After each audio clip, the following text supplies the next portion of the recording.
Yes, bundle up. Well, now that it's a bit chillier outside, the last thing you may be thinking is taking a cold bath or a cold shower. But experts actually say that this may be good for you. Well, here's Dr. Kohli with more. Well, studies are coming out. I don't know if you guys have seen this, but cold plunges and cold showers are the thing now. Dr. Kohli is here to talk to us all about it. Okay, first of all, tell me about a cold plunge, what it is, and how do we do one? You know, it's been around for hundreds of years, Danny. Okay. It's from the time of Hippocrates, actually. He's sort of called the forefather of cryotherapy, which is cold therapy. And it's supposed to have medicinal uses. And the idea here is to sort of take your body temperature, cool it down very quickly with getting into a bathtub or a swimming pool that's down to about 55 to 65 degrees. Okay. You just suddenly submerge yourself in there, and you're supposed to spend about 5 to 15 minutes in there. Oh, God. Yeah. And it causes a lot of physiologic changes that can have medicinal benefits. Okay, so tell me about some of these benefits because, like, nothing sounds worse to me. I'm sorry. Oh, my gosh, this is crazy. Yep. So basically what happens when you sort of put your body into that stress response, it triggers a whole lot of stress chemicals. Now, that sounds like a bad thing, but small little bursts of stress can actually improve the circulation because your body's kind of like in a fight or flight response. So it starts redistributing the blood flow pretty quickly, especially when you get out of that cold plunge. So it can help with circulation problems.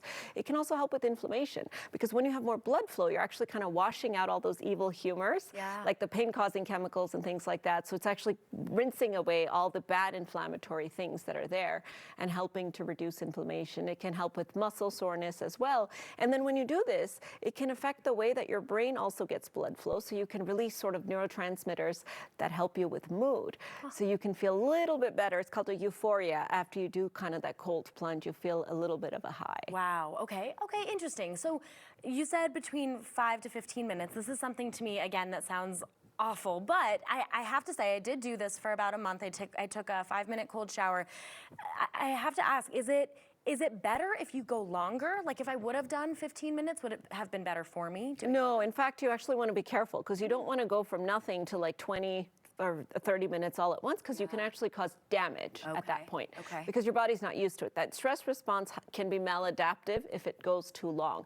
So if you are going to try this, you want to sort of work your way up to it. So start with a 2-minute cold shower, then maybe 5, then maybe 7. So sort of work your way up. But really what the data shows is that small to medium bursts of the cold plunges, the 5 to 10 minutes is sort of the sweet spot. And if you start doing too long, it can start to have maladaptive effects.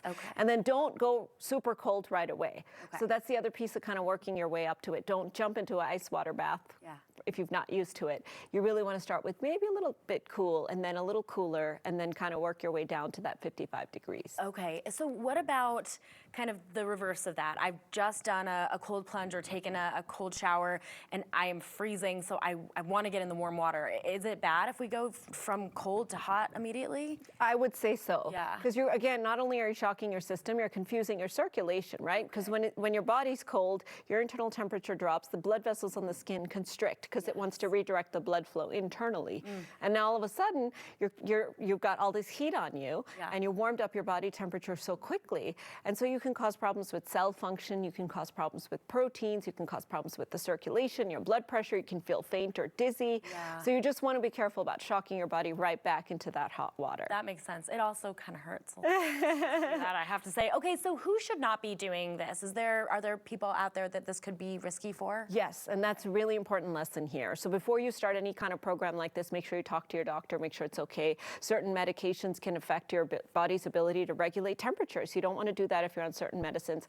High blood pressure, heart disease, diabetes, because that affects your nerves. Any of those are contraindications to doing this. And even if you're older, because we know that as we get older, after the age of 65 usually, we have trouble regulating our body temperature. So you don't want to be doing this. So it's an interesting kind of novel therapy to try for certain people for muscle soreness after workout or what have you.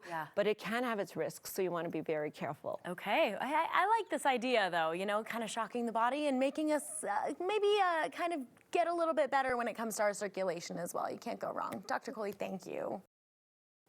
Well, make sure to email us your questions for Dr. Kohli. Just send your message to MyCOCO at 9news.com and put Kohli in the subject line.